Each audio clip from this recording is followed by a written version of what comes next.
Insurance agents from around the world, welcome to the Insurance Guys podcast. My name is Scott Howell, your fearless host and leader, insurance agency owner and insurance evangelist for I Protect Insurance and Financial Services based out of Huntsville, Alabama. And before we get started on today's episode, please help me welcome.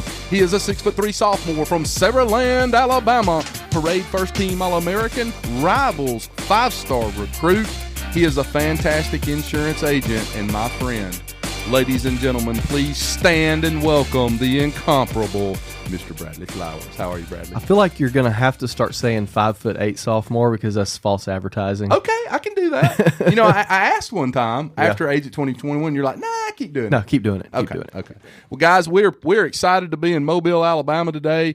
I am staying in Orange Beach, Alabama. I finally came to the realization that if I'm going to come down here 30, 45 minutes from the beach, why not stay at the beach? So that's what we're doing this week. You just haven't got caught in traffic yet coming well, here. I did this morning, and the voice that I have on Waze said, you are about to get stopped in traffic. You're going to be pissed off. That's exactly. No way. It's my voice. I recorded all my own voice really? On Waze. Really? So when I recorded all the left turn, right turn, stop, all that stuff, I put a little Scott Howell spin on it. I'm going to put Joe Pesci on mine. It said, you're about to get caught in traffic. You're going to be pissed. It was as I was going over I guess at the Mobile Bay Bridge, is that right? The Bayway. Coming into Mobile. Yeah. So, I hit a little traffic there. Very high point of political discussion right now, which really? we will not talk about. Okay. Guys, our mission on this podcast every week is to help you insurance agents in any way we can.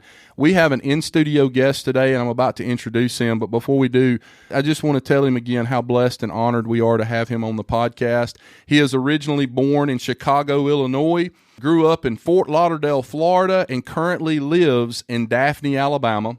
He is the chef and owner at a place called Panini Pete's, and he has a beautiful wife who, don't want to get emotional and start crying here, but I am fully capable of that, has just beaten a bout with breast cancer and has won that fight, and he has two beautiful children, his son Arnold and his daughter Isabella, and I know he's extremely proud of them as well.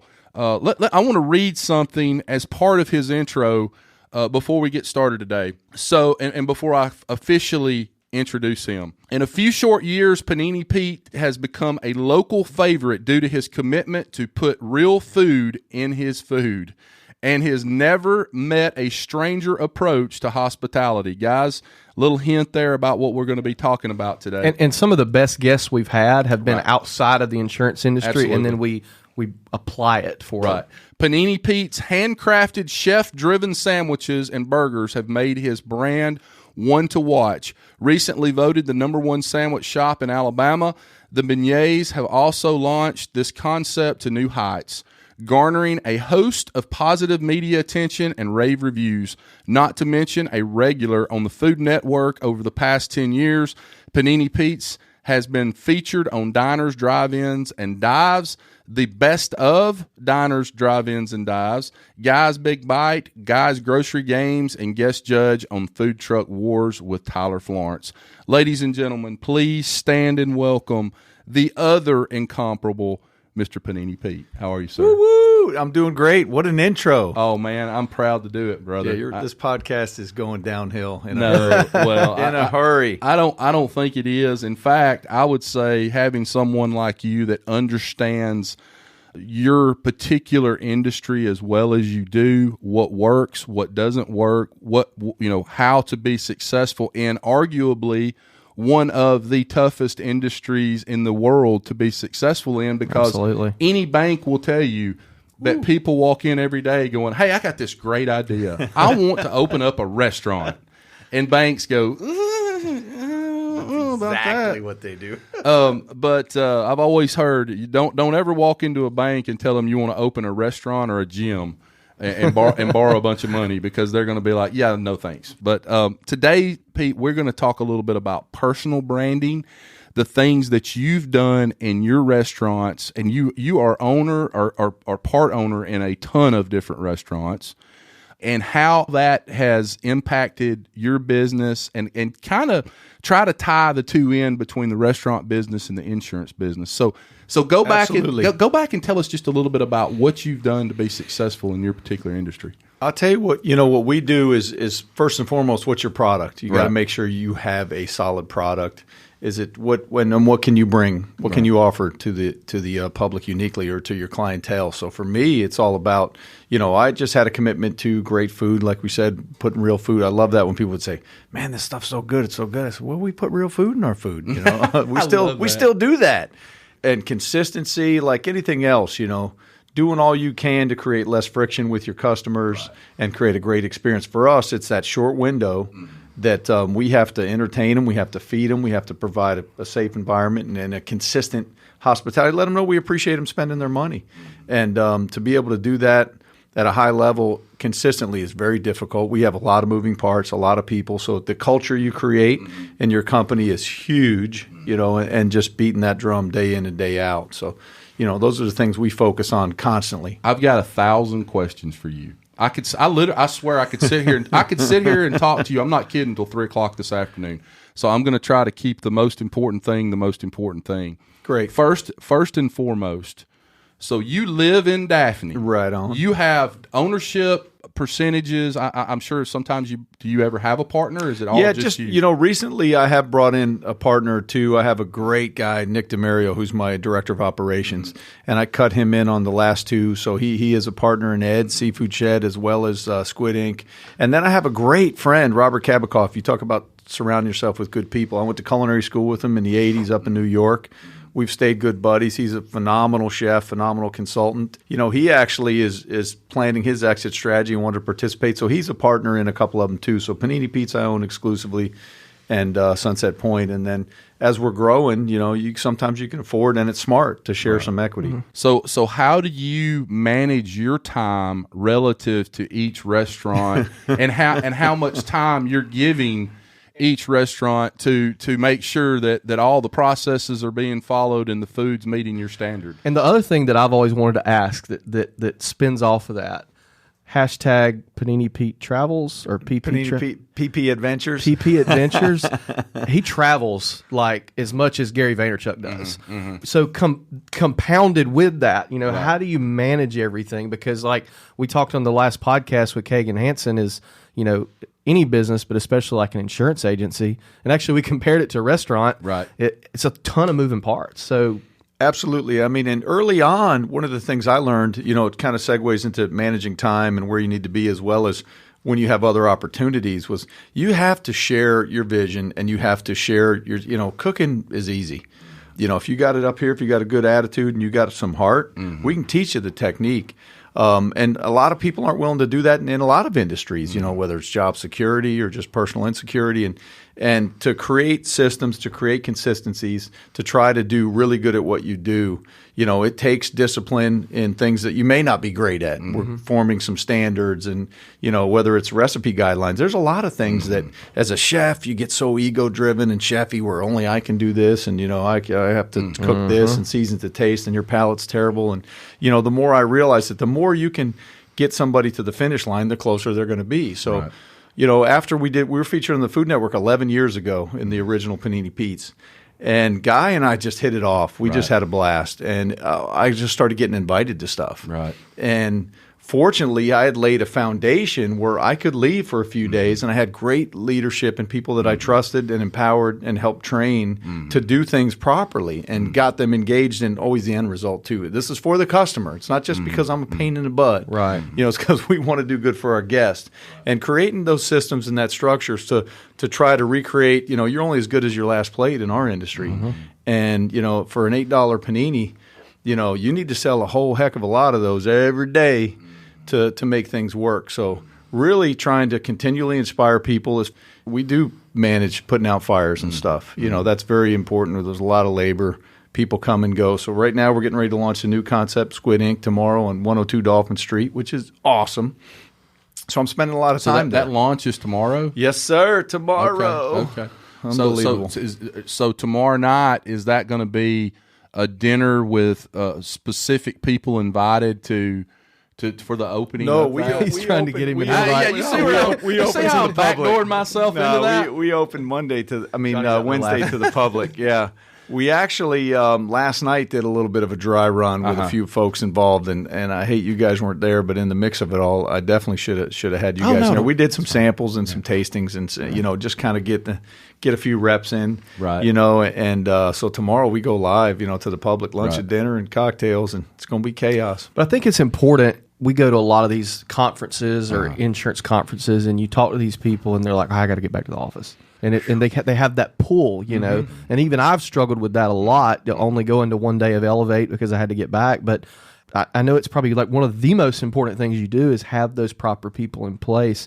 Did it take you a little while? Because like you said, the chef's mentality of only I can do this. I know so many business owners that have such a problem delegating. Yes. Did it take you a while to get to that point, or what advice would you give people in order to do that? Not only did it take time to get to that point, but it also took time for me to realistically develop the right tools to help get to that point. Because when I had people with me early on, I said, okay, if you stay here long enough, you're going to learn everything. But right now, I need you to be the aioli ninja. You're going to be the Yoda of Gorgonzola spread, whatever. And I would teach them these little things. And it's a recipe, I'd say. It's kind of like a roadmap that'll get you to the neighborhood. But if you want to get to the right street, to the right address, to the door, you got to follow me, and I'll show you, and I'll teach you how I want that pepper on the backside and all these little things. And I realized that, it was working. But as I started to grow the business, I'm ambitious. I do not like sitting on the sidelines, being comfortable. I like being out playing in traffic, getting my teeth kicked in and getting knocked on my ass. And, so I could have stayed at Panini Pete's and had a very comfortable living. But instead I decided to grow, which all of a sudden you've got to pay managers and things. You lose money. And but then all of a sudden that person that I developed and I nurtured and I mentored, now he's teaching the next guy. Now that guy's teaching the next guy, 12, 14 years later. So you realize that if you don't have better systems in place, and I'm not the one mentoring everybody, I've got to tighten up, man. I do need to say, and it needs 2 tablespoons of salt and, 1 tablespoon of fresh cracked pepper, and here's the grind. And so those were things that I really had to learn. And again, it was ambitious, and I was happy because getting the opportunities you talk about, whether it's going to seminars, being hungry to feed yourself and grow from different perspectives. You think, what can I learn from insurance guys? It's amazing what you can learn because that's an industry so many of us know nothing about. Right. And we need to be properly covered. And the bigger you become in business, the more good insurance you need. Right. You don't know till something bad happens and you can be wiped out. That's right. So let me ask you another question. A city like Mobile, known for food, known for great food, some great restaurants here in Mobile. I would make the assumption, possibly wrongly so, that the number of wait staff, servers, that's kind of a lot of those people out there, but it's kind of also a small community of people to draw from. Is it or do you have people beating down your door to wait on tables and be servers, or is it kind of you got to go over here and steal from this guy to get that great server to come to your restaurant? How does that work? It's competitive. There's a huge disparity. I mean, I have tons of friends in the business that run businesses, own businesses, and restaurateurs, and we are all, struggling to stay even, moderately, almost adequately staffed. I don't know anybody that sits back and goes, hey, there's once in a while, I remember my chef Tyler and Panini Pete was going, man, I got the A team. Everything's great. I got the perfect guys. I said, awesome. Enjoy it because that too will pass. Right. And because for us, it's not necessarily a career. It's people in college or people say, nice gig, and they don't stick around, So you're going to have that turnover. Right. It's a stepping stone. It's I need a little cash. I need extra cash for this. So they're going to come wait tables or cook. And is the key to be slightly overstaffed? If you can, I mean, I'd love to say that's the key, but I'm telling you, it's almost impossible to do. We're always hired, and we're always looking for good folks. You're always looking to coach people up, and sometimes you can't find you want a good saute cook, or that guy's been jaded in this industry and he comes in with a bad attitude, and even if he's got a skill set, the culture's so important. Right. Yeah. So a lot of times it's better to coach him up in our business. Take that guy that's a prep cook or a dishwasher or a busboy and take him to the next level. Right. My wife runs a really successful insurance agency, and she's hired I think 17 people in 2 years. She doesn't currently have 17, but that's how many she's hired. And the only people she's fired are people with experience. Literally everybody she's got, and she has a rock star team. Right. Are people who were brand new, and she coached them up. Wow. It's amazing what you can do. Our general manager of the new place, Gable Jackson, awesome former Marine, came in as a waiter 4 years ago at Sunset Point. Right. And just hustled, great attitude, listened, learned, pushed himself into uncomfortable places. We put him behind the bar. We have a high level of mixology there, and we require them to invest in themselves with bar smarts and online courses, and moved up in management, so on and so forth. He's the GM of the new place, man, in 4 years. Awesome. So you're the face of the organization, and Sad to say. Well, The face and the pants, because he has on some very colorful pants. absolutely. So much has changed relative to the internet and different apps that you go to tomato.com or whatever and see where the best restaurants are near you and things like that. Tell us a little bit about what you've done personally in the last 5 years or so to build your personal brand and the restaurant's the brand for the restaurant as well online. And how has that benefited? Yeah, I tell you, your online presence is so important now, especially in our industry, because people go there, they use their phones, period. And the rating sites, all those things, I don't obsess over them, but I understand that they're important. Right. For me, Panini Pete, that's just started off as a name for a restaurant, and I just set out to open my own place. I'd been trying for years, and it evolved, and then it all of a sudden kind of turned into a brand, turned into an identity. And most people that say, "Hey, Pete Blom's coming," who's that? They don't know, but Panini Pete. Oh, it's Panini Pete. Right. Food Network was so huge in that because the exposure on a show like Diners, Drive-Ins, and Dives is just massive, and then the opportunities that open because I had laid a good foundation. It led to me doing Food and Wine Fest with Guy, doing road shows, live shows everywhere, doing more and more things. And the Mess Lords came of that. I co-founded a group called the Mess Lords. We go out and cook for the military and boost morale through food all over the world. Right. So in the last 10 years, that's kind of where the Panini Pete Adventures has come from. Like I've cooked beignets in Bahrain and Japan and on aircraft carriers in Spain and Italy and Djibouti and Bucharest. Awesome. I don't even know. It's crazy. But putting that stuff out there, a lot of times you go, "Oh, this is stupid," or "What's it going to look like?" I don't know, and I don't do a great job of it. I don't think I do a very good job of it, and have other people go, "Oh, you're internet, you're a social media guru," and I'm like, "Really?" Well, you're just documenting what's happening, essentially. Just trying to do that, and and something like your brand and Diners, Drive-Ins, and Dives being associated with Guy, it builds you a ton of leverage in the marketplace. Absolutely, and that's what I tell agents all the time is build your brand, even if you're not like people. A lot of people rag on me here in the last 6 months because I'm going a little bit more motivational, a little bit more. I'm geared towards other agents rather than trying to sell insurance. I'm like, I got the insurance part down. I can get people into the business till insurance. I'm building my brand to build leverage in the marketplace. In terms of, hey, let's say I don't want to run an agency anymore. I want to go do something else. I can flip, and I've got all that brand equity. And so it's kind of the same thing with you. It's like it may not necessarily be able to get people in the restaurant, even though it does by default. Right. But you kind of have that name where if Panini Pete's somewhere, it's not Pete. It's, oh my God, it's Panini Pete, right? Absolutely. I mean, that kind of thing grows. And I don't, again, taking advantage of that, I really do a poor job of it. But, I've done speaking engagements and I do appearances and I'm out in Vegas doing demos and different things. And that's like crazy. They, indirectly, they do put butts in the seats and they're huge branding. But taking that leverage, the biggest thing is you got to back it up. You have to stay committed to your business. Getting exposed on that show was huge, and I would be crazy to say that hasn't made a massive, difference in my career. But I have to back it up every day to really make it worthwhile. I mean, out of the thousands of restaurants that have been featured on that show, how many of them have either grown their brand, been on multiple shows. Guy even he did Diners, Drive-Ins, and Dives at my Sunset Point location, all these different things. You go, I want to be that guy that says, okay, I've done 35 shows with him. I've done this and that. How did I do that? Well, I do a good job. I don't just say I'm going to be the funny guy. I want to be on TV. I put out good food and good hospitality. So do your job well. There's probably some people who have had the same scenario but had nothing to back it up. It was all style and no substance. Yeah. Absolutely. I see it all the time. And people that get that sizzle or they think, I just need to be on Food Network and I'll be huge. And you gotta be good. 90% of the time, they are so wrong. Yeah. So I've got a question I've always wanted to ask somebody like you that is been in the food industry for a long time. You go to Tuscaloosa, Alabama, home of the University of Alabama Crimson Tide. There is a restaurant there called Dreamland. Yes, sir. Which has been franchised. We have one in Huntsville, Alabama as well. But when you go to Tuscaloosa, Dreamland it's a staple. It's a known commodity.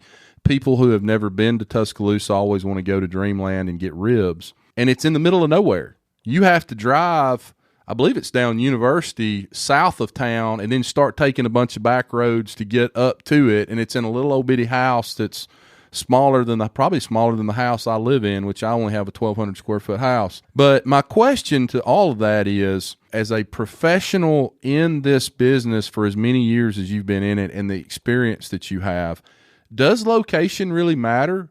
Or could you go out here like the Tin Top place, I believe, where is it at? In Bon Secours. Bon Secours, which is in the middle of nowhere. Yes. And parking lot's full every time you go.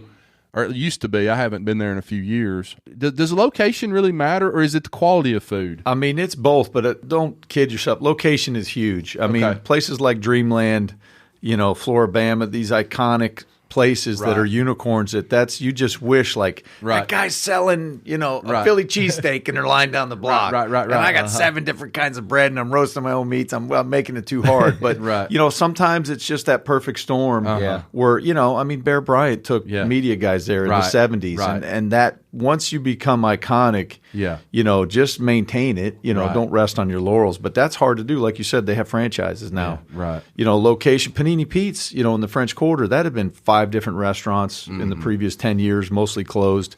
It's a good location in downtown Fairhope, so to speak, but it's also in a black hole back there, was at the time. Right. And I had to grind, to bring people back there. And now they come and go, this is awesome, and what a beautiful location. It's perfect. No wonder you're successful. I'm like, the last 5 restaurants stunk it up in here. So you have to have the product, and you have to do it. And I could move Panini Pete's tomorrow out on Section Street or out on Fairhope Avenue and probably do 35% more in business. Wow. And I think because then you get the walk-in traffic. You don't get people saying, I am going to Dreamland down those 4 dirt roads and all that stuff and past the dogs, Exactly. But I think you have to know, look, okay, it's not just location, but it's not just food. I think some people probably would put too much weight on the food, but then if you don't have butts and chairs, it doesn't matter. Right. And if you get butts and chairs, but you don't have the food, it's the same thing. Right? Absolutely. Like even in any business, exposure's great. But there's places on Fairhope Avenue and Dolphin Street that go out of business too. Right. Great location, they're going to get a good look. Right. They got a greater chance of success. But they still have to have the product. You still got to back it up with great food and service. I mean, it's a lot like the insurance business. I tell our people all the time, the person that gets off the damn couch and takes off their jammies, they've been watching The Price is Right all morning. They go in there, they get in the shower, they do their hair, they get in their car, they drive 10, 15 miles from wherever they are, and they're, wasting gas to get to our office. That person takes precedence over whoever's calling on the phone unless it is a dire emergency when they walk in the door. I've been saying this for years. When that sumbitch gets out of his jammies and gets ready and goes and wastes his gas in his car to come down to our agency, that is a big damn deal. That's huge. And for you guys, tonight, did you say tonight was opening night? Yeah. No, tomorrow. Tomorrow night. That's a big damn deal. Absolutely. Because every single person there is going to leave with an internal dialogue of how that experience went, and that will determine when and how often they come back. And not to mention the fact they're about to go tell 100 people about it. Oh, yeah. And if they had a bad time, they're going to tell about 5,000. That's right. That's right. And it's one of those, I like the parallels between the food industry and the insurance industry because in the food industry, it's impossible to make everybody happy. Right. And we kind of feel the same way. Right. Even if we do make somebody happy, they still freaking hate insurance. Oh, yeah. And customer service, you guys, I could sit down with you and we hash out all the policies I need. Say a property, when I did the Edshed deal, we're on the Causeway. You need a lot of insurance there. Right. But, 8 months later, when a storm's coming, I'm going, what about business interruption? Where am I with this? Well, I don't remember all that stuff. I don't. So, being able to pick up the phone and have somebody walk you through it and talk you through it. And then every year, not just go, renewal. Where's he at now with his business? What would better suit his needs? Yep. Because that's huge. And I mean, I've had people that have lost insurance because they're giving me terrible customer service. And I feel like I'm not even demanding. I'm not that customer sitting there going, can I get a straw? Can I get an extra napkin? Can I get some more? And they run you back and forth 47 times. I'm calling you twice a year. Right. You know, give me some answers, man. Shoot me an email, you know? I kind of compare it a little bit to the client-attorney relationship.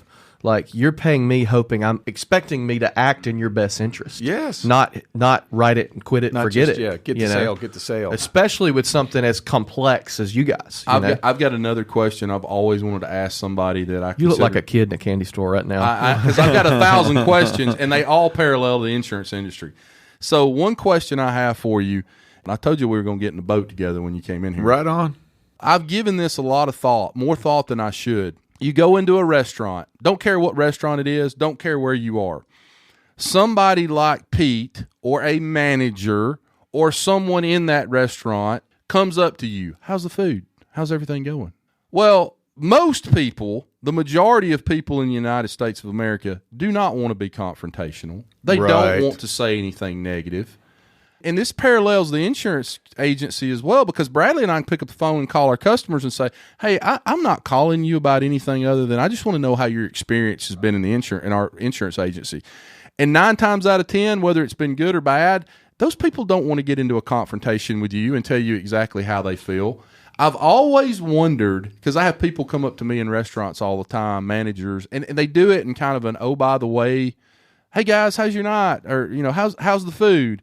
Well, whether it's good or bad, all you do is say, "Oh, it's great." It's great. You know, how do you actually get, you know, valuable opinions on people like me that don't mind confrontation and will say, you know, actually, Pete, it kind of sucks. Right on. How do you do that? I'll tell you what, you know, the tough thing is with that is, you know, developing your managers. You have to read the tables. You have to read the guests. You have to know that most people won't complain, and you got to be able to look at the mirror and go, my standards are my standards. Right. I could have somebody leave going, that was amazing, and I can go, we really shit the bed today. Pardon my French, but you know, I may not be happy. I have to be happy with it, and I could like say, well, you know, I hate, you know, you get these notes, and we get our sales reports and everything every night, and emails from the managers, and they go, well, so and so had something, and she got to a table late and greeted it short, and and they got upset, and we did this, and I bought them dessert, and they all left happy, and I'm like, well, sure they did, you know, or I gave them a discount, whatever. Well, you know, free food or discounted food is still bad food if we didn't get it right. So we talk about reading the guests. Yeah, we, you know, get to the table. If I'm talking to you, I'm reading your body language. I'm looking at what you're eating and not eating. I'm looking at the condition of the table. Is there excessive napkins? Is there plates that should be done? Or they haven't asked for stuff? Or we know they're here to eat and drink. Anticipate their needs. Keep the beverages full. If they want another beer, ask them. Also, it's a good manager reads everything he can. And you know, not about just the, hey, table visit. Hey, how's everything? Get in there and go, hey, where y'all from? You having good? Hey, man, what's going on with those? You know, you're not finished those burgers. Can I bring you something else? Be assertive. Because we want them to leave happy. We may make a bump or step along the way. I love that so much. We want them to leave happy. You have to try to let them leave happy and not just, here's a free meal, a bad meal for free. You know, it's like, no, I want you to have a good meal. And I'm sitting here thinking of all the ways me and my staff can do that with our CRM. Like looking at that client account and being like, you know what I mean? Reading the account. Okay, what's all going on with this? Is there a chance that this person may not be? Don't assume because they're still with you that they're 100% happy. Right. You know? And the best example I can give to compare it, what you just said to, is my dad ran for circuit judge up in North Alabama back 10 or 15 years ago. He lost. He did not win. There were 2 counties combined. One everybody voted for him. The other county, everybody voted for the other guy, and he lost by like 200 votes. But I can remember being out politicking for him door to door, and you literally, exactly what you said, walk up to somebody's door, knock on it, hey, I'd like for you to support my dad for circuit judge, and you could read their body language and what they didn't say or how they said they would to know whether they were going to vote for him or not. You know, the people that were going to vote were like, Scott, I've known your dad for 30, 40, 50 years. Of course I'm going to vote for him. Yep. The people that wouldn't, you could just read their body language, and they might say they were going to, but you could just kind of tell. And that happens to me a lot at restaurants. Is I'll be sitting there eating and the food's not very good, and we didn't get exactly what we ordered, and the manager will come up and he'll say, "How's your food?" And I'll say, "Oh, we're fine. It's good. It's good." And if I'm that manager, right then I know, well, that's not good. He's just not. He's not wanting to get into a confrontation. Absolutely. With me. And too many mediocre managers are going to go, great. All right, check the table. They said everything was great. Yeah. I'm like, of course they always did. say that. Exactly. You know? Everybody says that. You talk about that. I actually had somebody that works in my office in the bookkeeping department, and they ate lunch at Ed's, and for some reason the grits weren't on point that day. And she said, "Well, what about the grits? And are they supposed to be this and that?" I go, "Of course not. They're delicious. They're awesome. When did we make a mistake? Well, they were a little this. Well, who did you tell the manager to tell anybody? Well, no, I didn't want to." I was like, "What? You're part of the family." So I said, if you got bad grits, don't think that they're supposed to be that way. Right. And now every other guest that got grits got bad grits that day. Yeah, right. But she's part of the family, but they didn't want to be confrontational. Right. So it's like, wow, you have to know that. You have to read that. You got to be able to read between the lines and know what red flags to look for and how to take care of your clientele. So do you still keep in touch with Guy? Do you guys Oh, still yeah, friends? all the time, man. Okay. We're I just did he just got a star on the Hollywood Walk of Fame. Saw that. You were there, so right? I was there. I got invited out and to come and celebrate awesome. with them. They had a Food Network had a big party, and they had one at his buddy's house. I spent the weekend, my wife and I, up at his ranch in Northern California. We have a lot of fun. He's a good dude. He's keeping up on Squid Ink, and he's texting me about the kids and the wife and how's Jody. I mean, for as busy as he is, he's a true friend, and I was glad to get to know him before it really exploded. Yeah. Right. So I have 2 questions, and then we'll wrap it up. Best piece of business advice you've ever been given? Oh, man. And you're really going to like the second question, but I'm going to wait. Best piece of business advice. And it may be from Guy, maybe, there's so much, it's hard to put, into the best. But, one of the things that was most profound for me is, and I didn't realize it at the time, but I was awarded a fellowship at the CIA. I went to the Culinary Institute of America, and I worked for this maitre d' who was 80-something years old, spoke 7 languages. Mr. Bully was awesome. He said, "You need to get a job where you don't have a boss breathing down your neck." He's recognized that entrepreneurial spirit in me. And my first job was at a cruise ship where, home office was long ways away, no cell phones or internet. So that was something that later in life I realized he had a really good feel for my personality, my leadership personality. But business advice is just be consistent and work hard, I mean. And is it know who you are? Have the self-awareness to know? That's very huge. Don't try to be somebody you're not. To me, I don't try to be everything to everybody because you can't be. Do what you do and do it good. And if you do it well enough, you can develop a niche and you can make a good living. We're all here just to live life and make a good living. I don't need to feed everybody. I can't. Right. Best meal you've ever eaten? Ooh, great question. Man, there's been so many good ones.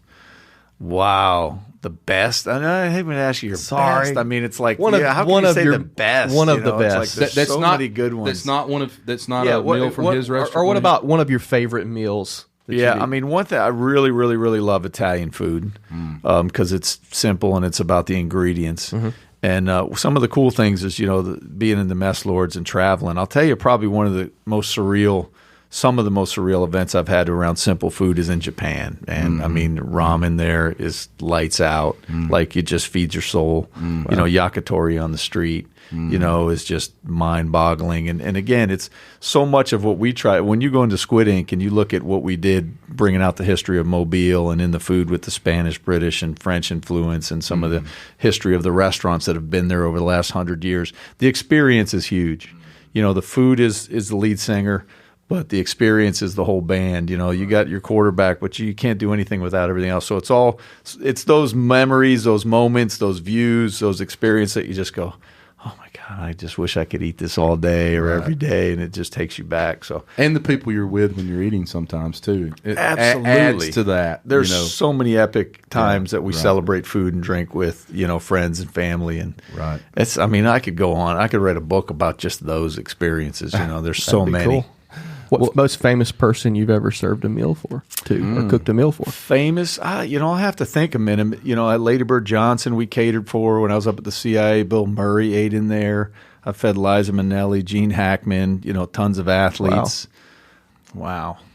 I don't know. I'd have to think about that one. Slinging the tough questions late in the interview. Yeah, it's a long caddy list. for President Ford. That was awesome, but I didn't feed him. I was just a busboy back then. I don't know. I've met a lot of great influential people. I'm still chasing Gary Vee, as you know. I'd love to make him a sandwich one day. But Absolutely. Well, Pete, I want to say thank you for being here again, man. It means thanks so for much having to me, us. guys. And I think there are so many parallels between the restaurant business and the insurance business in terms of customer experience, bringing people in, creating that personal brand. And I don't know of anybody that's done it any better than you have. And we really appreciate you coming in. Absolutely. Really enjoyed it. Absolutely. More parallels than we all know. You guys are right on the mark there. Well, guys, listen to me. Get your ass out from behind that desk and go out into the big bad world today and go sell insurance. I think Pete is probably as good of an example of this as any. Rewards come from action, not discussion. Get out there, go sell insurance, make money for your family, make money for your wife, your husband, your kids. Write good business for the agencies that you represent, and write good business for the companies that you represent. Bradley Flowers, I love you. Love you too, buddy. Pete. Thanks, Pete.